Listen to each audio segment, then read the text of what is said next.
Bonjour belle âme, bienvenue dans ce podcast qui se veut très spontané et relié au cœur, dans lequel je vais te raconter mon histoire flamme jumelle, mais aussi ce que je vis dans ma vie de FJ. Dans cet espace, je vais également te partager les sujets qui font sens pour moi et qui me tiennent à cœur en lien avec bien sûr les flammes jumelles, mais aussi la reconnexion à soi. Je suis Marissa Huguen, en relation FJ depuis plus de 25 ans et mariée à ma flamme jumelle.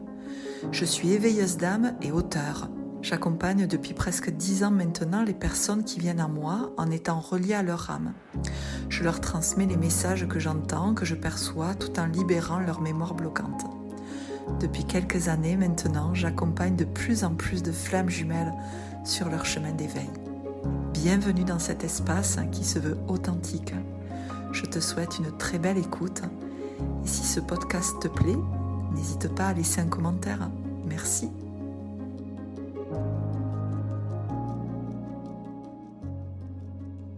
Bonjour belle âme, j'espère que tu vas bien. J'ai l'impression que ça fait un petit moment que je ne suis pas venue faire un épisode. Et je crois que c'est le cas. Et en fait, je reviens avec un sujet qui m'a été inspiré par l'une d'entre vous, parce que son autre ne se réveille pas. Et en fait, le sujet de cet épisode est « Et si il ne se réveille pas ?» Point d'interrogation. Sous-entendu, et s'il ne se réveille pas, qu'est-ce qui se passe pour moi? Qu'est-ce qui se passe pour le couple? Est-ce que tu vas quand même arriver à vivre l'amour? Qu'est-ce qui se passe si la personne avec qui tu partageais tout, cette symbiose, cet alignement, vos points communs, cet amour, cette évidence, qu'est-ce qui va se passer? Est-ce que tu vas devoir l'attendre? Est-ce que tu vas pouvoir vivre ta vie? Est-ce que tu vas pouvoir te réouvrir à l'amour? J'ai envie de te parler de tout ça. Parce qu'en fait, il est bien légitime de se poser cette question. Parce que tu as passé des mois, des années à ressentir cet amour, à ressentir ce lien.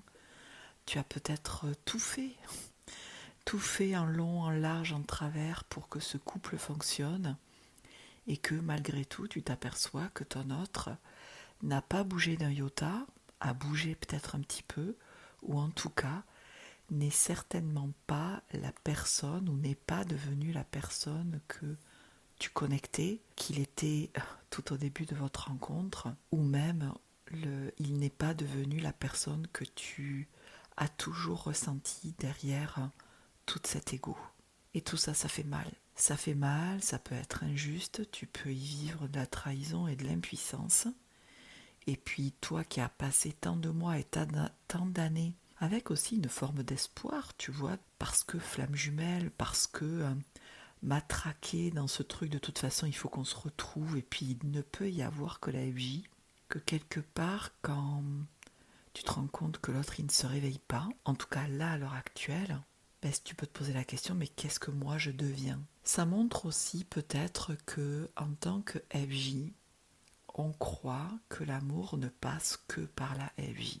C'est-à-dire que c'est un peu la FJ ou rien du tout. Alors il est bien évident qu'au vu du lien et de tout ce qui se passe, bien sûr que la FJ ou rien du tout. Mais à un moment donné, quand tu as l'autre en face qui ne se réveille pas, est-ce que il est possible de rester dans cet état de fait, la FJ ou rien du tout? Parce que certes, il y a ce lien karmique, il y a cette attractivité, il y a tout ce que vous avez partagé, mais tu ne peux pas forcer quelqu'un à t'aimer. Je reformule. Tu ne peux pas forcer quelqu'un à te montrer qu'il t'aime, parce qu'il est certain que ton autre t'aime. Mais il a sûrement du mal à s'engager, sûrement du mal à s'impliquer, et il ne t'a peut-être pas montré jusqu'à présent qu'il t'aimait vraiment ou que tu étais sa priorité. D'où peut-être le fait que tu as coupé, que tu t'es éloigné, et que tu en es là aujourd'hui à se dire mais et si il ne se réveille pas? Oui, j'ai coupé, mais si jamais il ne fait pas sa nuit noire de l'âme, si il n'y a aucun soubresaut, qu'est-ce que moi je deviens? Déjà, ça peut te montrer que tu vis peut-être là une blessure. Encore, oui, je sais, voilà. Mais c'est peut-être aussi une possibilité de voir que l'amour est partout.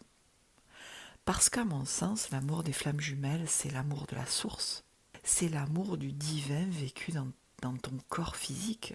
Parce que cet effet miroir, cet amour, ce lien te réveille à toutes les facettes de toi-même, certes mentale, émotionnelle, corporelle, énergétique, tout ce que tu avais oublié de toi.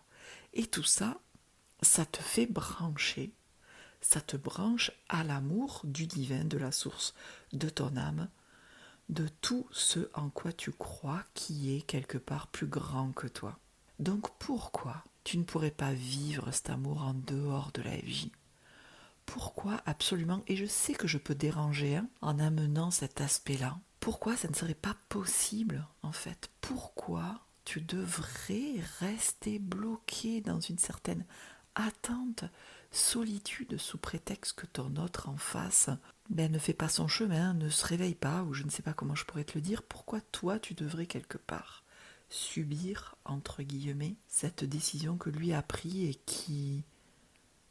et qui, si tu le décides, pourrait t'impacter? Parce que de toute façon, à l'évidence, ce couple, dans l'état actuel des choses, si tu te poses cette question, mais s'il ne se réveille pas, qu'est-ce que je deviens? Ça veut bien dire que là, aujourd'hui, dans l'état actuel, le couple n'est pas possible. Parce qu'il n'est pas la personne, entre guillemets, que tu veux que tu sois, tellement toi t'as changé, où il ne fait que te montrer que lui, que ton autre, n'a pas changé.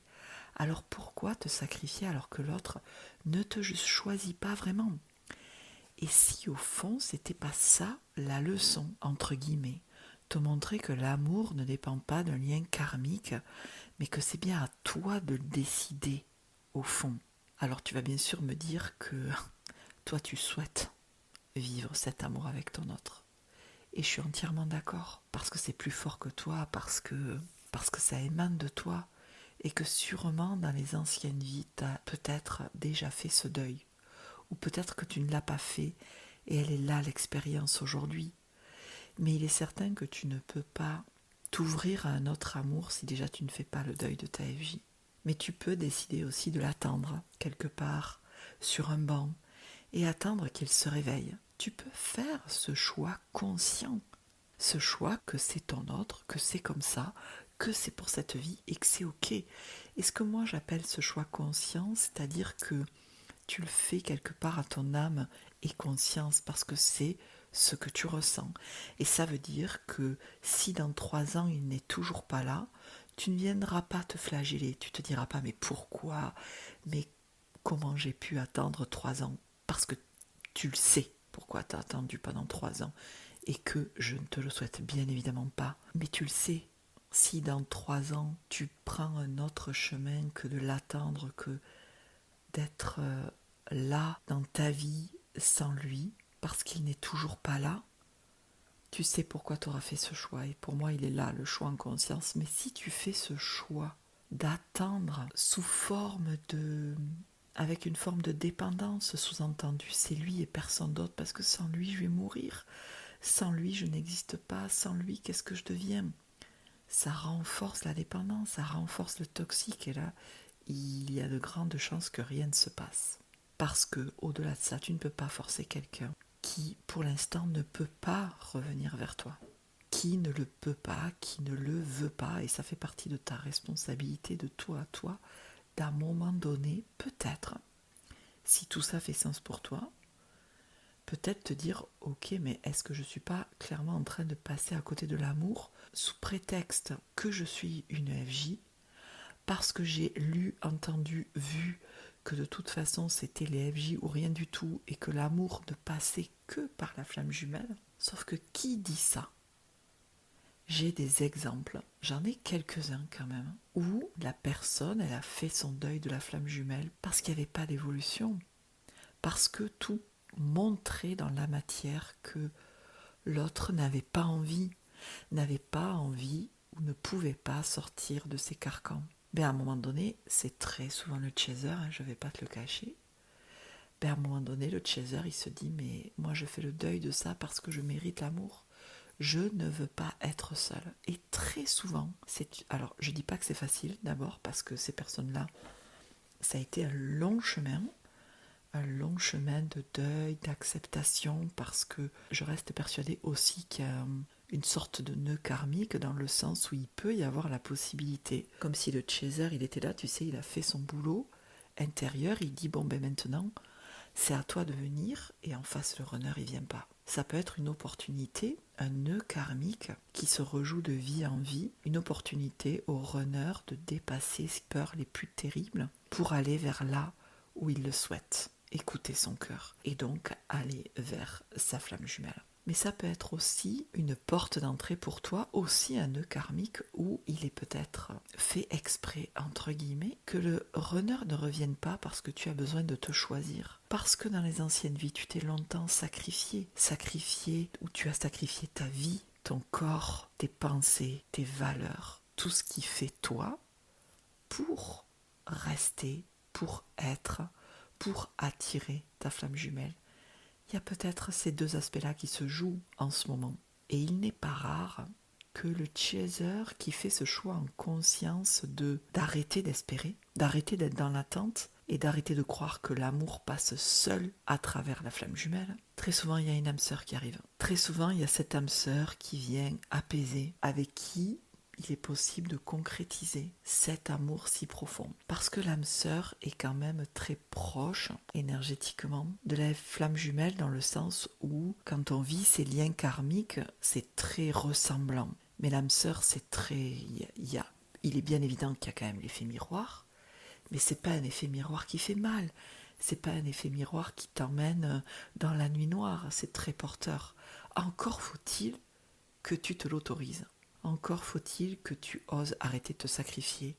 Encore faut-il que tu te dises que tu mérites l'amour en dehors de la flamme jumelle. Et ça, je sais que c'est un chemin qui n'est pas si facile que ça. Donc tu peux te dire, mais à quoi bon ? À quoi bon avoir rencontré ma femme jumelle si c'est pour qu'au final, je me retrouve, entre guillemets, avec une âme sœur. C'est pas ce que j'ai choisi. Moi, j'ai rencontré ma flamme jumelle.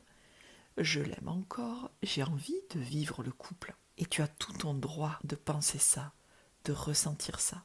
Mais il y a peut-être un chemin où, en restant figé sur la flamme jumelle, tu restes figé dans ta vie. Et la vie qui ne veut que ton bien ne peut pas t'apporter la personne que tu mérites. Ne peut pas t'apporter la personne qui va te soutenir, qui va te regarder d'un regard aimant, amoureux, et tout ce que tu souhaites et bien plus encore. Parce que ça n'est pas la flamme jumelle qui doit te rendre heureuse, on est bien d'accord.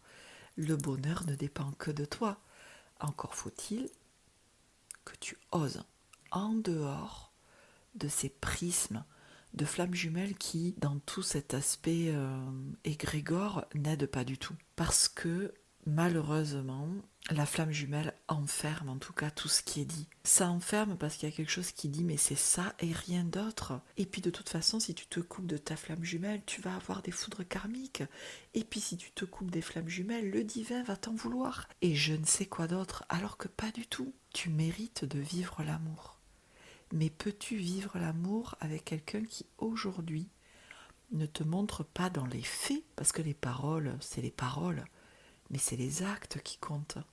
Donc, est-ce que c'est possible pour toi de te dire que tu espères l'amour de quelqu'un qui ne te montre pas ? Parce que si gentil, si amoureux soit-il, dans ses paroles, s'il ne peut pas te le montrer dans les actes, ça peut être dur pour toi.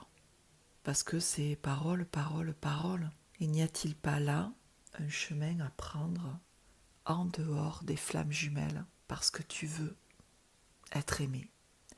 Alors cet épisode n'a pas vocation à apporter des solutions, mais bien peut-être une façon autre de voir les choses. Et je sais que ce que je dis là peut être aussi, ça peut réveiller la colère, l'injustice, parce que à quoi bon rencontrer la flamme jumelle si c'est pour ne pas vivre avec. Mais la flamme jumelle est avant tout un révélateur. Son rôle principal dans un premier temps, c'est de révéler. Révéler peut-être cette dépendance, ces blessures, cette façon de voir la vie qui est ou tout blanc ou tout noir et qu'il n'y a pas entre les deux, alors que le entre les deux existe. Et il est bien normal de vouloir vivre avec la personne avec qui tu te sens le mieux, avec qui tu te sens ou que tu t'es senti en sécurité toi-même, Mais est-ce que tout ça, c'était pas des propositions, puisque ton autre en face ne se réveille pas? Est-ce que tout ça, c'était pas pour te propulser vers une partie de toi ou vers le toi de ton futur que tu ne connectais pas? Révéler le plus trash pour, tel un papillon, renaître. Et peut-être que ta flamme jumelle, elle avait cette vocation-là, en tout cas à te montrer le meilleur de toi à travers tes blessures, et qu'aujourd'hui, je suis sûre que ton autre fait comme il peut, mais il a ses propres bagages, son propre karmique, peut-être qu'il est avec une tierce et qu'il culpabilise parce qu'il y a des enfants, parce qu'il voudrait pas lui faire du mal ou je ne sais quoi d'autre, qui fait que toi tu es mise de côté. Penses-tu que l'amour ne peut être vécu qu'à travers la flamme jumelle? Il y a peut-être là une façon de vivre l'amour, il y a peut-être là une opportunité ou une façon de voir les choses différemment pour pouvoir vivre l'amour en dehors de cette case, en dehors de ce lien. Et surtout toi, arrêter, si tu es dans cette situation, arrêter de te sacrifier et que tu oses te réouvrir à quelqu'un qui saura pleinement te mériter. Voilà pour cet épisode, l'amour, et je vais finir par là. L'amour est partout, l'amour est partout. Et ça ne passe pas qu'à travers une seule personne.